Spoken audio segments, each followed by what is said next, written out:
Welcome to TechCast, the podcast that quenches curiosity, powered by QNA Marcom. TechCast, where we deep dive into the exciting world of technology, bringing you the latest trends, innovations, and thought-provoking discussions.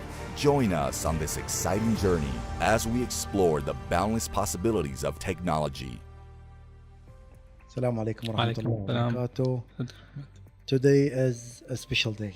Thank we you. are hosting Mr. Othman Al Akkad. Thank you. I guess it's not the first time you've been in this region, Yeah. even though you are from Syria, but you do have an idea about how the summer look like. Definitely. It's quite hot here. Welcome to the podcast from QNA, Thank you.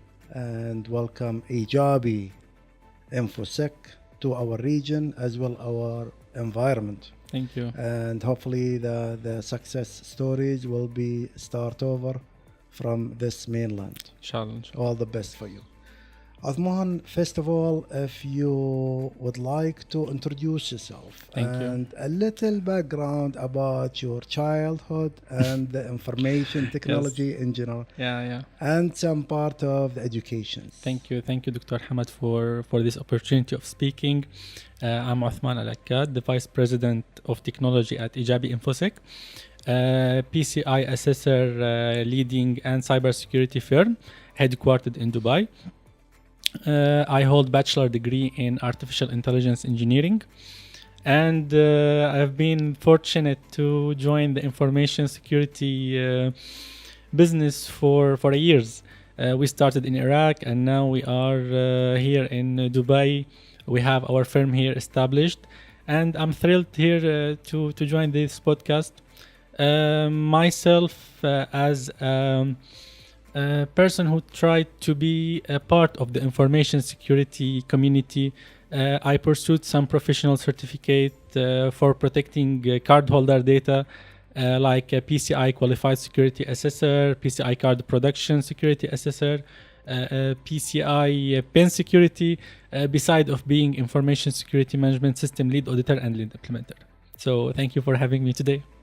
You're welcome. So perhaps you had a story from your school experience that happened to your credit card, and this is why you start going deep into this field. Not really, but the story started in Iraq due some the need of the PCI industry there. We start pursuing this business, and the need of the market were led Ejabi to be accredited by the PCI Council to be the first company then in Iraq who hold this accreditation, and now we are, I think, the only Emirati company who hold this privilege. Thanks God. MashaAllah. Thank you. I guess you do have some unique items and unique story. Yeah. So talking, not exactly going to ask you about your cybersecurity experience, but more talking about the Ejabi word. And you know, Ejabi word in Arab language or Arabic language, it means the positive. Yes, correct. So how does you have Ejabi as an information security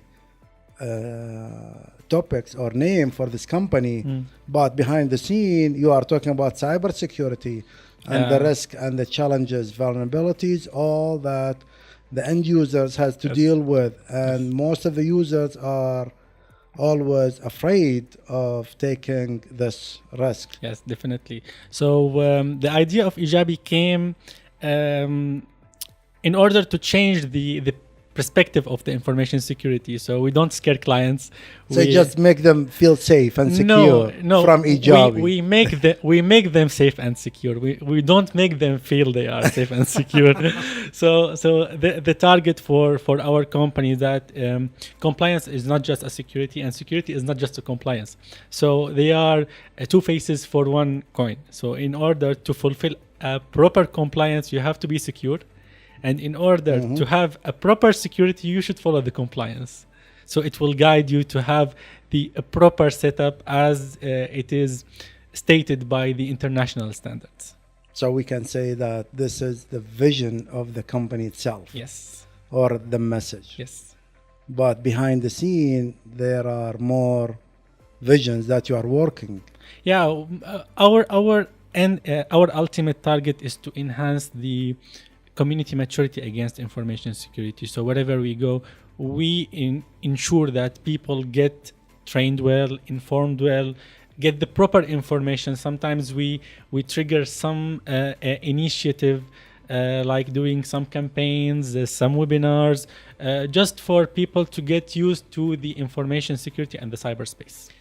So I guess this is one of the wonderful sentences that you are talking about, the initiatives, the workshops, teaching people and the new and the next generation how to deal with the cybersecurity and the information security in general, just to protect themselves, enhance their lifestyle as well, since everybody is using the digital world at the moment. Definitely. And I guess not even in Iraq, Baghdad, I guess most of the companies are moving into the digital transformation. Even governments. Economy. Yeah. Yes. So yeah, that would be something I would say as the message of Ejabi Yes. Infosec. So we always encourage to invest in people awareness rather than just bringing the security solutions that sometimes company does not use. Just placing the solution is not the proper option if we don't have a very mature, aware staff and aware community. Yeah, so you do have the full life cycle where starting from the awareness, teaching Definitely. the audience, the people, everybody, and then provide them with all these technology that would support and protect their privacy. Definitely. Thank you. This is a wonderful introduction, I guess. Thank you, Dr. Hamad.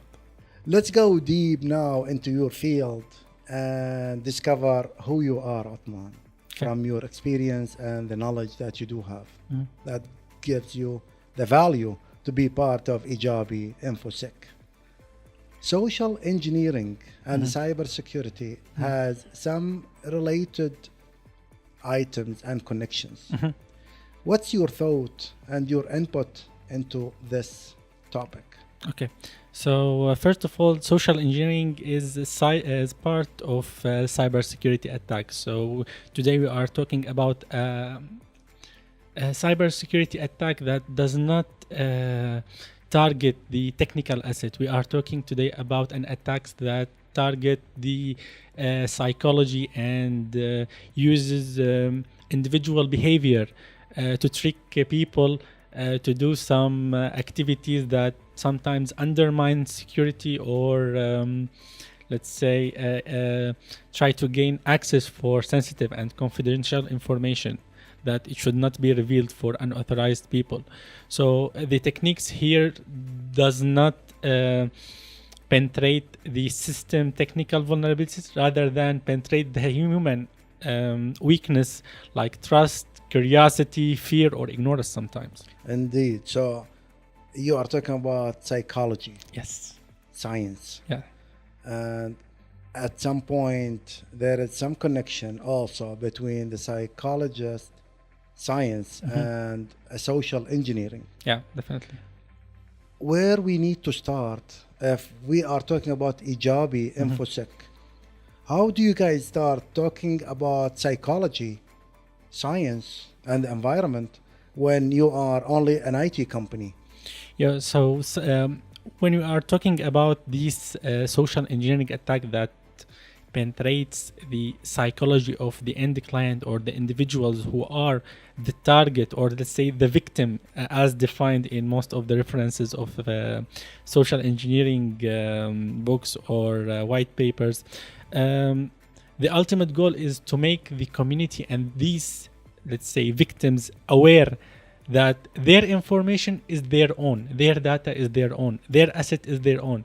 So as long as we make the people understand that this data is confidential and sensitive and it should not be shared even with sometimes support or IT companies or call center of some banks. So increasing this maturity will make the psychological status of the person is more strong. by showing the proper use cases, by showing the proper examples, they will be aware and be able to identify if this is really a cyber attack or social engineering attack, so they can report it later for the required authorities. Wonderful. I guess you do have more knowledge than social engineer. Thank you. Any experience, any stories, any examples that you would like to share today with our audience? Personally, I have not faced any, but from my experience in the market, in the Levant market, I have seen many use cases about social engineering. Sometimes depends on the attack that they gain. So if we want to go through the attacks of social engineering, there are many. So for example, if we are talking about phishing, phishing is technique that the attacker send a malicious email in the name of, could be a very well-known bank or financial institution, for their clients, asking them to click some links or download some attachments, pushing them to fill the information of their credit card data. And it happened in many countries in the Levant and in the Gulf that many cardholder data breaches happened in form of the technique of phishing.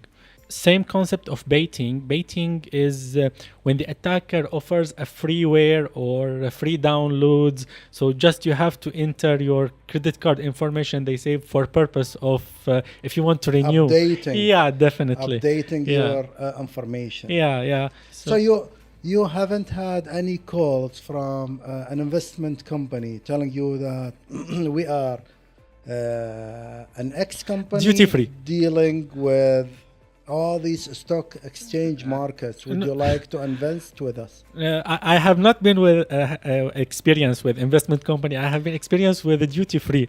A duty free. Yeah, they called me. We are from X country, duty free, and give us your information. You want an OD. We need your information just for confirmation. So how can people deal with the social engineer attacks that coming almost every single day? Yeah. And as I said, we are living in a digital era. Definitely. Where mostly the elderly people, young people, girls and boys, adults are dealing with all these technologies. Do you think that the social engineer attacks would be something that easy to handle or deal with for almost all ages? Mm-hmm. So it's uncontrollable, but honestly, because you cannot control the entire community and increase the entire awareness. But now, as I saw, there is like a lot of initiatives came from governments like United Arab Emirates. They established, for example, the Cybersecurity Council. They have now the desk. Recently, I saw some awareness content on the LinkedIn. They filmed the child who is trying to increase the awareness of the cybersecurity. So, promoting such content that can target even the kids and the child in this community will gradually increase the maturity and the awareness against cyber social engineering. So the initiative should come from government that support the organization. The organization itself should protect themselves. For example, the banks, they should have digital identity protection. Their emails should be digitally signed. They should inform their clients that they don't even need to share their credit card data even with the customer support. So now you are removing yourself from the agenda and putting it into the government responsibilities to deal with this. No, we are in the same line of the government. That's the point. And accreditation industry, that we can help these, let's say, organization and even the governmental sector to ensure that they are stick to the standards and the. But Mr. Othman, you are part of it. Yeah, We are there to help them. You are part of this responsibility. Definitely. His Highness Sheikh Mohammed bin Rashid, the Vice President of United Arab Emirates and ruler of government of Dubai, he said during the opening of DISC, he said the private sectors won't be able to work by itself. So we need to work hand by hand, the government sectors as well as the private sectors. Definitely. So if we are talking about the initiatives from the government and the wonderful job that the Cybersecurity Council has been doing lately, and as you mentioned, this phenomenal advertisement about those small kids. I guess there are one boy and one girl. Definitely, yes. They were talking about the Cybersecurity Council and how to protect yourself from all these malicious attacks, cybersecurity attacks, and to avoid the risk at the beginning of the first day of school. Correct. So you, as a private sector, has more responsibilities because the end user mostly are the governments for you as a private sector, if we can put it this way, at somehow. What are some of your initiatives that can meet the government goals and entities at some point during this stage? Yeah, so definitely we conduct regularly webinars, workshops for the public community. We offer them a training against some basic standards. We have a specialized also training and workshop for some of the cardholder data protection, especially designed for the financial industries like banks or payment service provider or merchants. We conduct this on a regularly basis, and these standards regularly updated. So we have to stick and keep performing this activity and this workshop, even if online, not in person, so we can gather the most population of the community to be attended and be aware of these guidelines. Good. So somehow I hear that you are working hard to get a new certification. Yes. And what it's called? Yeah, the certification is PSP, Physical Security Professional. So as we are expanding in the cybersecurity space, we do not forget that even physical security is part of this security world. So as a company, we decided to start working on the physical security protection. Because sometimes lack of the proper physical setup and physical infrastructure lead to have cyber or counter-terrorism attacks. So you are trying to get the flowers from each field these days, so you will have the full elements of the security Inshallah. itself. Inshallah. Inshallah, all the best. All the Thank best. you. For you and for Ejabi Thank you. Infosec. Thank you. So we are not reaching at the end, but I guess we are running out of time, Mr. Othman. It's a wonderful being with you here. Thank you.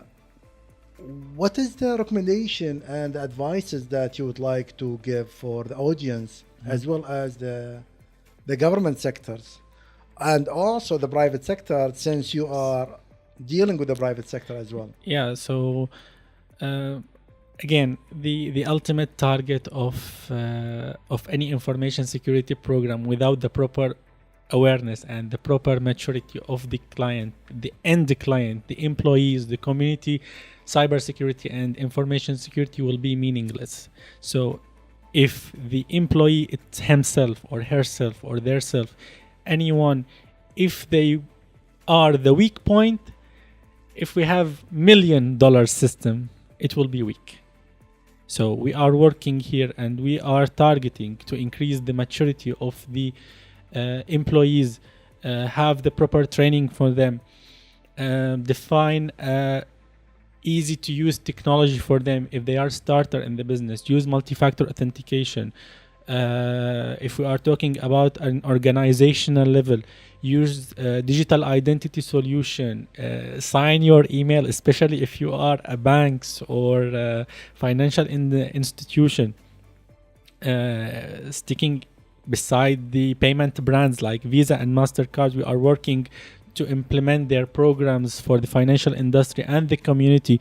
So we ensure that the cardholder data and the PIN number and wherever the card is printed or traveled, it is in secure manner. And recently, the central banks worldwide forces the financial institution to have these certificates, so they ensure the end client's card information is secure in a good manners. So there are the regulations and policies that everybody has to follow. Yes, definitely. In terms of avoiding to have penalties and risk. Yeah. But not to be safe and sound from the cybersecurity, you mean? No. To be honest, the financial institution always afraid of the penalties and the fines they may get from the regulatory sometimes or the payment Well, branch first sometimes. of all, as you mentioned, let's be legal and follow the standard and the policy from the central bank. Yeah. And then we can go into all these human aspects where you can teach, share the knowledge. It's shared responsibility, actually, Dr. Hamad. A huge part of the responsibility falls on companies like Ejabi in this situation. So when the clients want to comply, a company like Ejabi must ensure they comply, not just making some okays and checklist like this is compliant, but in fact it's not compliant. But just to make the client satisfied, we check it compliant. We don't do that. So you do have a long way to go. Yeah, definitely. And a difficult process to follow. Definitely. Mr. Othman Al-Akkad, thank you so much for being with us today. Thank you, Dr. Hamad. It was a pleasure having you, and it's always being something nice to learn such a youth like you, have all this experience, certifications to share with others. Looking forward for the next session, and good luck into the event and the speech that you are going to give for the next Q&A conclave. Thank you, Dr. Hamad. I'm looking forward also, and looking forward to see you there. Inshallah. Thank you so much. Thank you. TechCast, powered by QNA Marcom, unraveling the enigmas of the digital age in every episode. Subscribe to TechCast on YouTube and on your favorite podcast directory, and never miss an update.